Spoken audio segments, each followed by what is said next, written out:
नमो नमः। संस्कृत कक्षायां भवतां सर्वेषां स्वागतम। बच्चों, पिछले वीडियो में हम लोगों ने कर्म गौरवम पाठ के 5 श्लोकों को पढ़ा। इस वीडियो में आइए आगे के श्लोकों को पढ़ते हैं। पहले हम लोग सस्वर वाचन करेंगे, फिर इसके अर्थ एवं भाव को समझेंगे।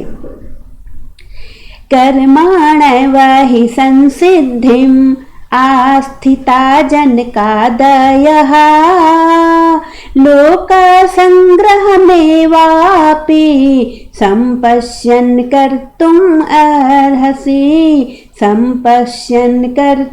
अर्हसि यदाचरति श्रेष्ठ तत्ता देवेतरो जनः स यत् प्रमाणं कुरुते लोकस्तदनुवर्तते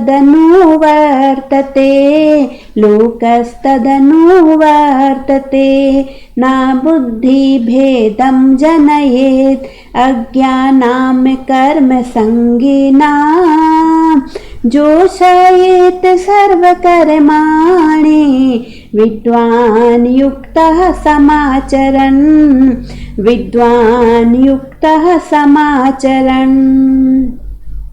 यदृच्छालाभा सन्तुष्टो द्वन्द्वातीतो विमत्सरः समः सिद्धवा सिद्धौ च कृत्वापि न निबध्यते सुख दुःख समे कृत्वा लाभालाभौ जयाजयौ ततो युद्धाय युज्यस्व नैवं पापमवाप्स्यसि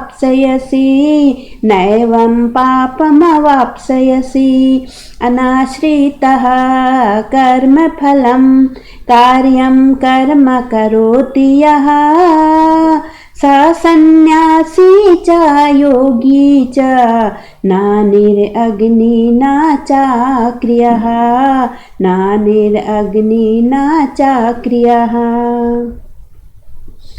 सक्ताः कर्मण्य विद्वांसो यथा कुर्वन्ति भारत कुर्याद् विद्वांस तथा शक्तः चिकीर्षुलोकसंग्रहम्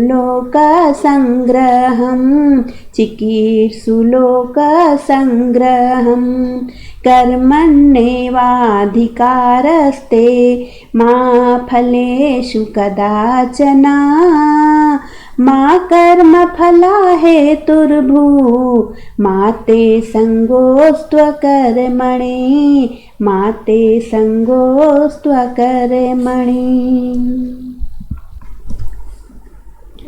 तो अभी हम लोगों ने इसका सस्वर वाचन किया। अब चलिए इसके अर्थ एवं भाव को समझते हैं।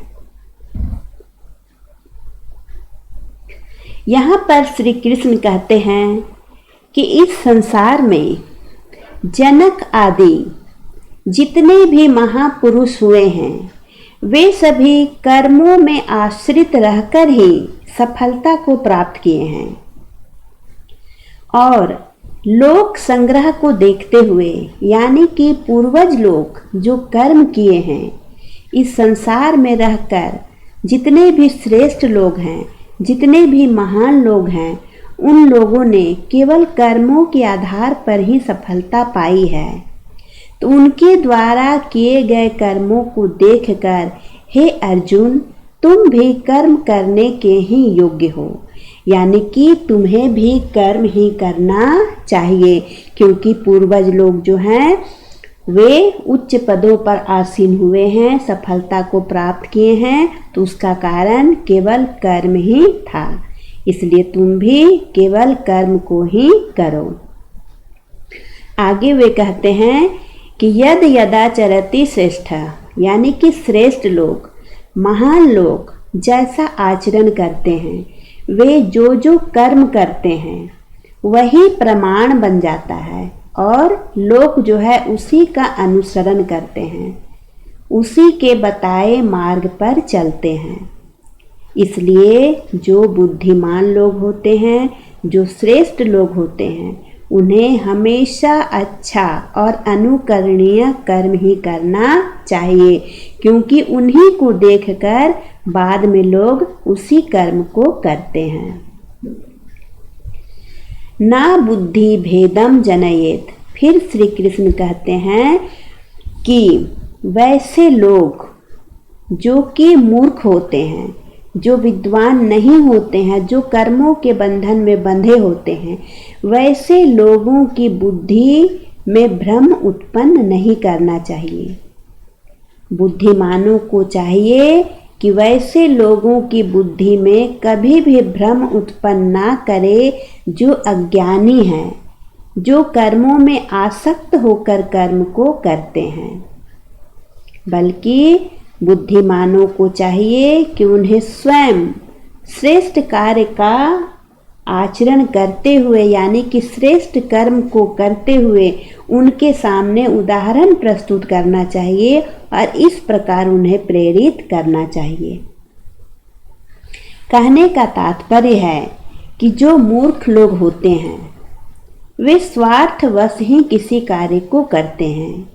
अगर उन्हें उपदेश दिया जाए कि निस्वार्थ भाव से कर्म करो तो वे लोग मानेंगे नहीं, बल्कि उनकी बुद्धि जो है और भ्रमित हो जाएगी, क्योंकि वैसे लोग उपदेश को ग्रहण करने में असमर्थ होते हैं।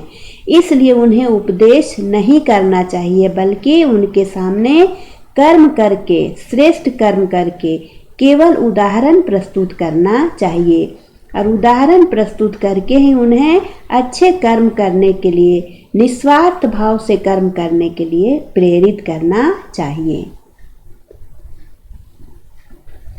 आगे कह रहे हैं कि इस संसार में जो लोग यदृच्छा लाभा संतुष्टो, यानी कि जो मिल गया उतना ही से जो संतुष्ट हो जाते हैं, और द्वंद्व यानी कि दुख सुख, लाभ हानि, सफलता असफलता को ना मानकर, यानी कि उसकी परवाह ना करके जो सभी प्रकार के ईर्ष्या द्वेष से परे हो जाते हैं, वैसे लोग कभी भी कर्म के बंधन में नहीं बंधते हैं।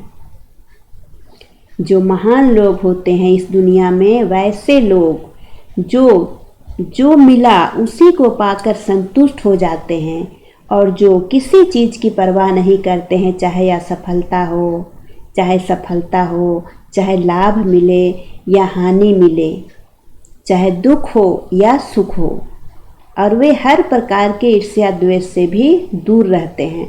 ऐसे लोग कभी भी कर्म के बंधन में नहीं बंधते हैं। और जो लोग सुख दुख को समान समझते हैं, सुख दुख, लाभ हानि, जय पराजय सभी को एक समान मानकर कर्म करते हैं, वैसे लोग कभी भी पाप कर्मों में युक्त नहीं होते हैं। यानी वैसे लोगों के लिए, जिनके लिए सुख दुख, लाभ हानि, जय पराजय, सफलता असफलता एक समान होता है, उसमें अंतर वे नहीं करते हैं, सब में वे समभाव रखते हैं, वैसे लोग कभी भी पाप कर्मों में लिप्त नहीं होते हैं। यानी वैसे लोगों को कभी भी पाप नहीं होता है। इसलिए हे अर्जुन, तुम युद्ध के लिए तैयार हो जाओ, यानी कि लाभ हानि, पाप पुण्य और सुख दुख की परवाह किए बगैर तुम युद्ध के लिए तैयार हो जाओ। फिर कहते हैं कि अनाश्रितः कर्म फलम कार्यम कर्म करोति यः। जो लोग कर्म फल में आश्रित नहीं रहते हैं, यानी कि कर्म फल की चिंता किए बिना जो लोग कर्म करते हैं, जो लोग निस्वार्थ भाव से कर्म करते हैं, वास्तव में वही लोग सन्यासी हैं, वही योगी हैं, वही अग्निहोत्र हैं और वही कर्मशील व्यक्ति हैं। इसलिए मनुष्य को कभी भी कर्म फल की चिंता नहीं करनी चाहिए, बल्कि निस्वार्थ भाव से केवल कर्म ही करना चाहिए। आगे कहते हैं कि सक्ताः कर्मण्य अविद्वांसो। जो लोग विद्वान नहीं होते हैं, जो लोग मूर्ख होते हैं, वैसे लोग हे भरत, हे पार्थ, हे भारत पुत्र, तुम जो हो, यहाँ पर अर्जुन को भारत कहकर संबोधित कर रहे हैं कृष्ण कि हे अर्जुन, इस संसार में जो मूर्ख लोग होते हैं वे लोग कर्मों में आसक्त होकर ही कर्म करते हैं, यानी कर्म फल को प्राप्त करने के लिए ही कर्म करते हैं। लेकिन जो विद्वान लोग होते हैं, जो महान लोग होते हैं, वे लोग केवल लोक कल्याण की कामना से अनासक्त भाव से कर्म करते हैं, यानी कि कर्म फल की चिंता किए बिना, जिसमें लोक का हित हो, लोगों की भलाई हो, वही सोचकर जो महान लोग होते हैं, जो विद्वान लोग होते हैं, वे लोग कर्म करते हैं। क्योंकि कर्मण्येव अधिकारस्ते, क्योंकि तुम्हारा जो अधिकार है वह केवल कर्मों में ही है। माँ फलेषु कदाचन, उसके फल में कभी नहीं। कर्मों के फल में व्यक्ति का कोई अधिकार नहीं होता है, वह केवल कर्म करने का अधिकारी होता है।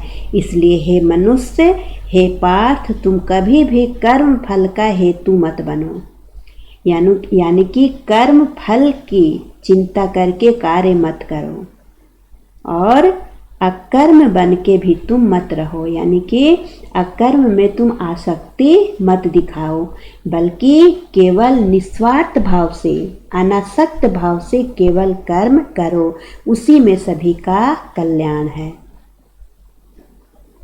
बच्चों, यहाँ पर 13 श्लोक आप लोगों ने पढ़ा और सभी का भाव यही निकलता है कि सभी मनुष्य को जब तक जीवन है हमेशा कर्म करते रहना चाहिए। लेकिन कर्म भी कैसा होना चाहिए? बिल्कुल निस्वार्थ भाव वाला कर्म होना चाहिए। उसके कर्मों में किसी प्रकार का स्वार्थ, किसी प्रकार का लोभ, किसी भी प्रकार के फल को पाने की आशा नहीं होनी चाहिए, बल्कि केवल लोक कल्याण के कारण, परोपकार के लिए और निस्वार्थ भाव से हमेशा कर्म करते रहना चाहिए, लोगों के कल्याण के लिए। क्योंकि अगर हम दूसरों के कल्याण के लिए, सभी के कल्याण के लिए कर्म करते हैं तो हमारा कल्याण स्वतः हो जाता है, क्योंकि सभी के सुख में ही अपना सुख भी निहित होता है। इसलिए अभी आप लोगों का जो मुख्य कर्तव्य है, विद्यार्थियों का जो मुख्य कर्तव्य है, पढ़ना, पढ़कर अपने करियर को बनाना, अपने जीवन को सुंदर बनाना, वही अभी आपका मुख्य कर्म है। इसलिए आप अभी मन लगाकर पढ़ाई करें और अपने जीवन को सुंदर से सुंदर बनाने का प्रयास करें। तभी बच्चों इस पाठ को पढ़ना आपके लिए सार्थक होगा। आशा है बच्चों आपको यह पाठ और इसके संदेश अच्छी तरह से समझ में आ गए होंगे, और मैं उम्मीद करती हूँ कि आप इस पर अमल अवश्य करेंगे। अगले वीडियो में हम लोग इसके प्रश्न उत्तर को लेकर आएंगे। धन्यवाद।